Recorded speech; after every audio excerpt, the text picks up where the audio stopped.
Hello बच्चों, देखिए यहाँ पे क्वेश्चन दिया गया है। क्वेश्चन आपसे बोल रहा है a tuning fork of frequency 480 hertz produce 10 beat per second when sounded with a vibrating sonometer string. What must have been the frequency of the string if the slightly increase in tension produce lesser beat पर second then before. ठीक है, अब देख लेते हैं जरा। पहले question को समझते हैं, हमें क्या क्या दिया गया है। हम गिवन डाटा को लिख लेते हैं। अब हमने मान लिया कि सपोज स्ट्रिंग के कारण जो प्रोड्यूस होने वाली फ्रिक्वेंसी, उसको क्या नाम दिया, एन एस।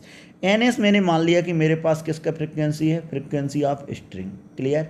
अब बताइए, स्ट्रिंग में जो फ्रिक्वेंसी प्रोड्यूस होता है उसके लिए अपन क्या लेते हैं, 1/12। और भी का फार्मूला यहाँ पे आता है √T/μ, जहाँ टी होता है टेंशन, म्यू होता है लीनियर मास डेंसिटी। क्लियर है। अब मैंने मान लिया कि एन एफ इक्वल टू मेरे पास हो गया ट्यूनिंग फॉर्क का फ्रिक्वेंसी। किसका फ्रिक्वेंसी, ट्यूनिंग फॉर्क का, जो मुझे दिया गया है कितना, 480 हर्ट्ज। अब देखो जरा, लेट एक्स मैंने मान लिया बीट फ्रिक्वेंसी। एक्स मैंने मान लिया कि मेरे पास कौन सा फ्रिक्वेंसी, बीट फ्रिक्वेंसी, जो कितना दिया गया है, 10 हर्ट्ज। अब देखो जरा, अगर मैं बोलता हूं कि टेंशन को मैं इंक्रीज करता हूं, किसको इंक्रीज किया, टेंशन को इंक्रीज किया। अब बताइए, टेंशन को इंक्रीज किया तो आपके पास एन एस मतलब फ्रिक्वेंसी इन स्ट्रिंग भी क्या होगा, इंक्रीज होगा।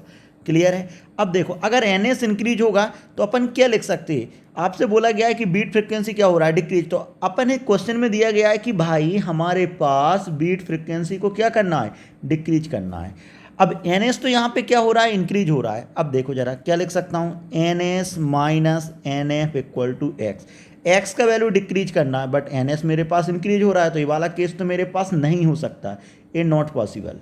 ठीक है, क्योंकि मुझे एन एस का वैल्यू क्या हो रहा है, इंक्रीज हो रहा है, और बीट फ्रिक्वेंसी को भी क्या करना है, मुझे डिक्रीज करना है। तो मैं ऐसा लिख सकता हूँ क्या इसको, N F minus N S equal to S. अब देखो, अगर एन एस का वैल्यू इंक्रीज हुआ तो एक्स का वैल्यू क्या हो गया, डिक्रीज होगा, मतलब मुझे ये वाला केस एप्लीकेबल है मेरे लिए। तो मैं क्या लिख सकता हूँ यहाँ पे, N F minus X equal to N S, ऐसा लिख सकता हूँ क्या। एन एफ का वैल्यू मुझे क्वेश्चन में कितना दिया गया है, 480 हर्ट्ज। एक्स का वैल्यू कितना, 10। तो मेरे पास जो स्ट्रिंग में फ्रिक्वेंसी आ रहा है उसका वैल्यू कितना हो जाएगा, 470 हर्ट्ज। 470 हर्ट्ज मेरे पास ऑप्शन नंबर बी में दिया गया है। Hope you understand the solution. Thank you.